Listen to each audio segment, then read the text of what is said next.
इस वीडियो में हम ये देखेंगे कि कैट के अराउंड ऐसी कौन सी 5 मिथ्स है जिनको देख के एस्पिरेंट्स जनरली डीमोटिवेट हो जाते हैं या कंफ्यूज हो जाते हैं कि उनको प्रिपरेशन कैसे करनी चाहिए। Myth number 1, exceptional speaking and writing skills are a must.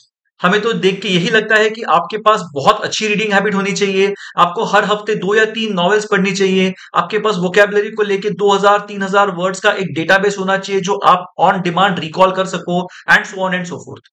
But ऐसा बिल्कुल भी नहीं है।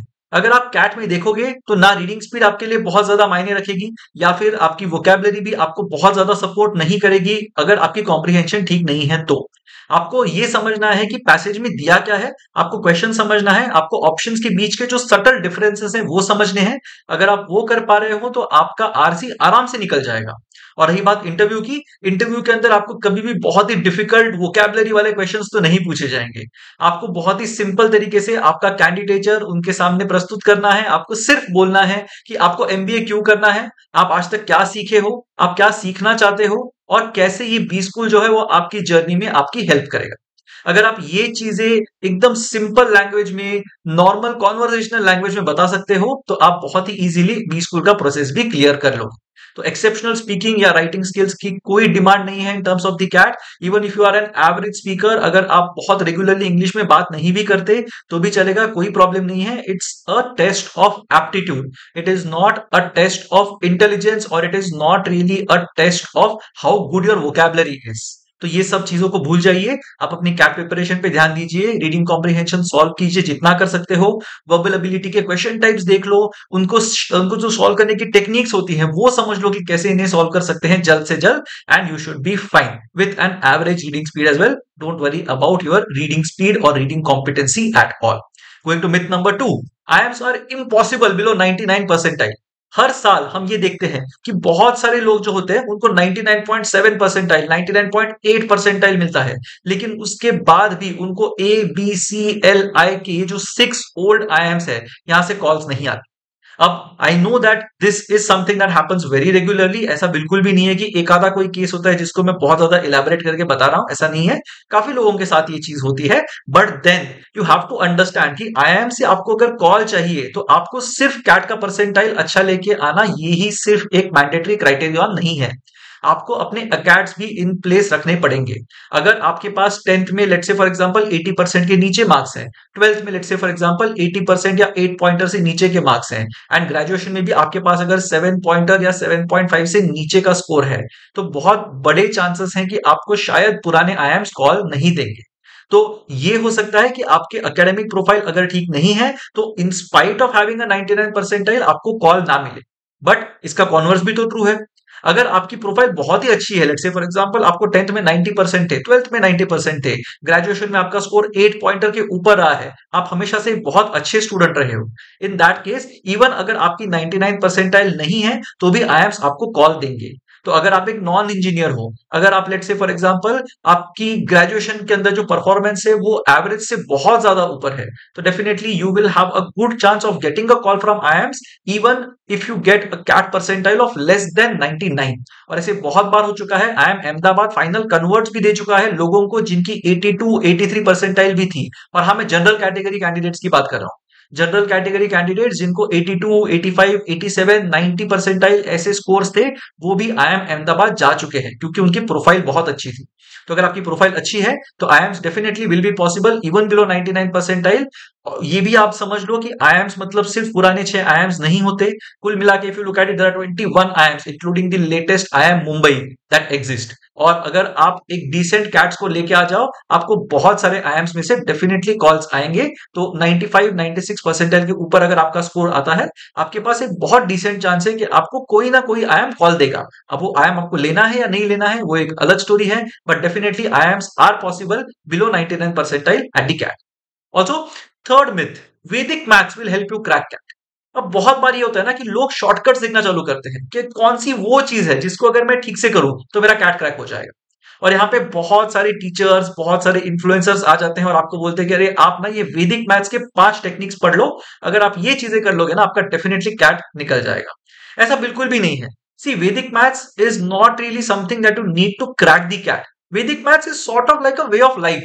अगर आपको नंबर्स से जेन्युइनली प्यार है, अगर आप नंबर्स के साथ खेलना पसंद करते हो, तो definitely Vedic maths is something that you should know and you should be able to enjoy what you are doing. But CAT के अंदर अगर कोई मुझसे बोले कि अरे क्वांटिटेटिव एबिलिटी सेक्शन के अंदर ना अगर किसी को वैदिक मैथ्स आती तो उसके 15 मार्क्स तो पक्के थे, तो ये बात मैं बिल्कुल नहीं मानूंगा, ऐसे बिल्कुल नहीं होता। कैट के अंदर आपको नॉर्मल कैलकुलेशंस करनी होती हैं, आपके पास एक ऑन स्क्रीन कैलकुलेटर भी होता है जिससे आप डिफिकल्ट कैलकुलेशंस को भी जल्दी जल्दी कर सकते हो। बट अगर आपके पास फ्रेंडलीनेस विद नंबर्स होगा तो वो आपके बहुत ज्यादा काम आएगा। बट वैदिक मैथ्स करना, वैदिक मैथ्स बेसिकली मींस आपके पास 5 डिजिट नंबर है और एक और 5 डिजिट नंबर है, आप दोनों को मल्टीप्लाई कर लेते हो और आंसर बताते हो विद इन 5 सेकेंड्स। अब ये सारी चीजें तो हमें नहीं करनी है, राइट। सिमिलरली मुझे कोई भी एक नंबर का स्क्वायर रूट निकालना है which is accurate up to 5 decimal points, ऐसा बिल्कुल भी नहीं है, ये सारे क्वेश्चंस कैट में नहीं आते। तो वैदिक मैथ्स जो चीज है ना वो ओवररेटेड है slightly, specially when it comes to preparing for the CAT. तो अगर आपको वैदिक मैथ्स नहीं भी आती, इट्स परफेक्टली ओके, आप बहुत ही इजीली कैट क्रैक कर पाओगे अगर आप नंबर्स के साथ एक बेसिक फ्रेंडलीनेस एस्टेब्लिश कर पाओ तो। We'll go to myth number 4 now. Cat favors females slash non engineers. अभी यहाँ पे मैंने बहुत सारे कैटेगरीज के लोगों के नाम नहीं लिए हुए हैं क्योंकि मुझे बहुत ज्यादा यहाँ पे इसको बहुत इंपॉर्टेंस नहीं देना है। यहाँ पे हमेशा एक चीज होती है, एक नैरेटिव आता है जो कैट के बाद लोग बात करना चालू करते हैं कि CAT favours females, CAT favours non engineers, CAT favours people with work experience. अगर मैं ये वाले स्लॉट में था तो मुझे शायद ज्यादा मार्क्स मिलते, वो वाले स्लॉट में अरिथमेटिक के 5 क्वेश्चंस थे, मेरे स्लॉट में अरिथमेटिक के 3 क्वेश्चंस थे। ये सारी चीजें आपको समझनी है कि आपके कंट्रोल के बाहर है। ऑफ कोर्स अगर कोई चीज होगी जो अनफेयर हुई होगी, definitely that will be taken care of. अगर लेट्स से फॉर एग्जांपल एक गलत क्वेश्चन आता है, कैट हमेशा इन चीजों को बहुत सीरियसली लेता है एंड उसको रेक्टिफाई भी करता है।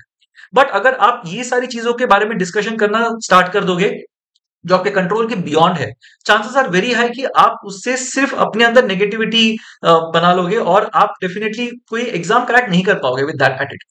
सो मेक श्योर कि आप ये सारे डिस्कशंस में ना उलझो।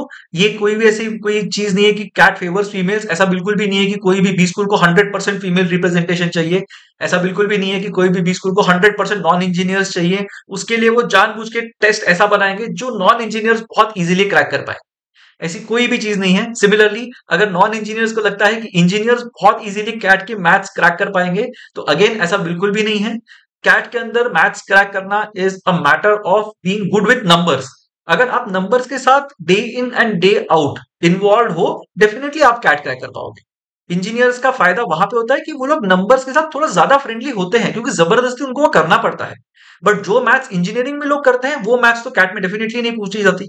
तो डेफिनेटली आपको ये सारी चीजों का टेंशन नहीं लेना चाहिए कि आईएम्स को क्या करना है, आईएम्स ने क्राइटेरिया क्या रख दिया, आईएम्स ने 10th स्टैंडर्ड को ज्यादा मार्क्स का वेट क्यों दिया, 12th को वेट कम क्यों कर दिया, कैट के स्कोर को ज्यादा वेट क्यों नहीं दिया जाता। ये सारे डिस्कशंस जो है ना वो डिबेट करने के लिए थोड़ा हमें टाइम पास करना है लेट्स से फॉर एग्जांपल, उसके लिए ये ठीक है, मतलब इसको हम लोग आर्ग्यू कर सकते हैं, लेकिन ये आपकी प्रिपरेशन में डेफिनेटली हेल्प नहीं करेंगे। अगर कैट आपका नहीं निकलता, डेफिनेटली आपको बाकी टेस्ट्स के बारे में भी सोचना चाहिए। अब ऐसा तो नहीं हो सकता कि सारे कॉलेजेस में सिर्फ फीमेल कैंडिडेट्स भरे हैं या फिर सारे कॉलेजेस में सिर्फ नॉन इंजीनियर्स भरे हैं, ऐसा बिल्कुल भी नहीं है। अगर आप कोई भी कॉलेज देख लोगे, आप अभी भी देखोगे कि मेजोरिटी जो होती है वो इंजीनियर्स की होती है। तो लगभग 50, 60, 70% of the population across top B schools comprise of engineers. और ऐसा बिल्कुल भी नहीं है कि वो इंजीनियर्स को फेवर करते हैं इसलिए वो वहां पे चले गए। दैट इज प्योरली बिकॉज जो कैट देने वाले लोग होते हैं ना, उसमें भी बहुत सारे लोग इंजीनियर्स होते हैं एंड दैट्स व्हाई ये वाला जो पॉपुलेशन डायनामिक है वो एग्जिस्ट करता है। तो इसके बारे में आप बहुत ज्यादा लोड मत लो, ये सब आप छोड़ दो, बी स्कूल्स को जो करना है वो कर लेंगे और आप डेफिनेटली अपनी प्रिपरेशन मैनेज कर सकते हैं। Now going to the last में जिसके बारे में मैंने थोड़ी सी बात की थी, एबीसी नहीं तो कुछ नहीं। बहुत सारे लोग शुरुआत करते हैं कैट प्रिपरेशन की बाय थिंकिंग अबाउट 100 परसेंटाइल कैसे मिलेगा, 99 परसेंटाइल कैसे मिलेगा, ये प्रोफाइल लेके मैं ए बी सी जा सकता हूं कि नहीं, और एबीसी में जाने के बाद मुझे McKinsey, BCG, Bain, Morgan Stanley, Goldman सैक्स ये सारी कंपनीज मुझे हायर करेंगी या नहीं। अब ये सब बहुत दूर की बातें हैं, राइट। ऐसा बिल्कुल भी नहीं है कि एबीसी के आगे जो एमबीए करते हैं वो सब लोग बकवास होते हैं और उनके लाइफ में कुछ नहीं होता, ऐसा बिल्कुल भी नहीं है। ABC are definitely very big brands and definitely if someone gets a chance they should be a part of any of this institutes that exist. But ऐसा बिल्कुल भी नहीं है कि अगर आप एबीसी में नहीं गए तो आपकी लाइफ में कुछ नहीं होने वाला। इनफैक्ट अगर आप देखोगे ना तो ए बी सी एल आई के एक्सएलआरआई एफएमएस ऐसे बहुत सारे कॉलेजेस हैं, SPJ let's say for example, ये सब बहुत कॉलेजेस हैं जहां पे सेम कंपनीज विजिट करती हैं with the same profiles at the same remuneration. तो ऐसा कुछ भी नहीं है कि एबीसी के अंदर कुछ होता है तो बाकी कॉलेज में बिल्कुल भी नहीं होता और आप एकदम मेजर डिसएडवांटेज पे हो अगर आप एबीसी में नहीं जा पा रहे हो। तो ऐसा बिल्कुल भी सोच के मत जाना अपनी प्रिपरेशन के अंदर कि अगर एबीसी नहीं मिलेगा तो मैं प्रिपरेशन छोड़ दूंगा या प्रिपरेशन छोड़ दूंगी। ऐसे बिल्कुल ये एटीट्यूड काम नहीं करेगा। आपको एमबीए करना है, वो आपका सबसे पहला सपना है। एमबीए के बाद आपको क्या करना है वो आपको बहुत अच्छी तरीके से समझना है कि आपको क्या स्पेशलाइजेशन परस्यू करनी है, आपको कौन सा रोल चाहिए, आप कौन से इंडस्ट्री में रहना चाहते हो। All these things should matter more to you than the brand of the institute itself. आप 8-10 साल बाद अगर कॉर्पोरेट में बिताते हो, आप उसके बाद देखोगे कि कोई भी आपसे पूछेगा नहीं कि आप कौन से आईएम से थे, या फिर आप कौन से बैच से थे, या फिर आप आईएम ए में ही क्यों गए थे, आप आईएम बी में क्यों नहीं गए थे, आपको आईएम रांची से ही कॉल क्यों मिला था। ये सारी क्वेश्चंस कोई नहीं पूछेगा आपसे अगर आप 5-10 साल कॉर्पोरेट में बिताते हो तो आज के जमाने में अगर मेरे से कोई पूछे कि भाई आपने कौन से बी स्कूल से एमबीए किया हुआ है, तो I will be very surprise कि ये क्वेश्चन आया कहां से, right. And that is basically why, because people will not care after a point in time. After 5 or 10 years your work will speak more than your brand name। तो brand name आपको आपकी first job दिला देगा, that much I will tell you for sure. But उसके बाद आपकी जो jobs होंगी वो सब आप चुनोगे। And that's why do not really base your preparation on the brands that exist. अगर आपके पास एक डिसेंट प्रोफाइल है या फिर नहीं भी है, आप जितना मैक्सिमाइज कर सकते हो उतना स्कोर निकालने की कोशिश करो। IIMs A B C L I के सब भूल जाओ और 99.99 परसेंटाइल या 100 परसेंटाइल ये सपना लेके ही अंदर जाओ। अब वो कैसे मिलेगा उसके पीछे स्ट्रैटेजी ढूंढना मत चालू कर देना। Just go through maybe a couple of CAT papers, take a few mocks and see where you are. And उसके बाद यू कैन डिसाइड कि अच्छा रियलिस्टिकली मुझे लग रहा है कि ये परसेंटाइल मेरी बन सकती है, इसके हिसाब से मेरे पास ये कॉलेजेस हैं जो रियलिस्टिक है, ये कॉलेजेस है जो एम्बिशियस है, और ये कॉलेजेस है जो सेफ, और इन कॉलेजेस को मुझे अप्लाई करना है। अगर मैं इन कॉलेजेस को अप्लाई करता हूं, अगर मेरी जीडीपीआई क्लियर हो जाती है, definitely I will be a part of some of these or some of this institute or the other, one of these institutes or the other। तो ये मेरा हो जाएगा काम, and that should be good enough for। तो don't get into this whole business of ये college ही मुझे चाहिए तो मुझे क्या करना चाहिए। Now that you have started your preparation, make sure that you are with us throughout the entire journey। हमने एक डेली ड्रिल नाम का एक इनिशिएटिव स्टार्ट किया है जिसके अंदर मैं रोज आपके साथ एक लाइव वर्कशॉप करूंगा मंडे टू फ्राइडे, जिसके अंदर मैं डिस्कस करूंगा या तो 2 रीडिंग कॉम्प्रिहेंशन पैसेजेस, 2 से 3 आरसीज, या फिर 2 से 3 डीआईएलआर सेट्स, या फिर 10 क्वांट क्वेश्चंस। और इसकी मजेदार बात यह है कि ये सारे क्वेश्चंस जो होंगे वो आपको टेस्ट के फॉर्म में दिए जाएंगे। तो आपके पास एक दिन पहले ये टेस्ट लाइव होगा, वो टेस्ट आप पूरे दिन में कभी भी दे सकते हो, and then you can come and sit for the session which will be live on YouTube 8 PM onwards। So make sure that you are participating in this daily drill throughout your entire journey। हमारे पास लगभग 100 sets हैं, 100 sessions हैं जिनका plan हमने बनाया हुआ है, and if you go through all of them you would have covered most of the CAT level questions that exist, and इससे आपकी प्रिपरेशन को बहुत ज्यादा बूस्ट मिल जाएगी। So make sure that you turn up for these sessions। If you like this video, do press the like button below। If you have a comment, do put it in the comment section below। अगर आपको अपनी profile evaluate करके चाहिए तो comments में डाल देना। I will try my best to come up with a suggestion for you। And if you like our channel, do stay subscribed to our channel and share it with all your friends whom you think will benefit from it।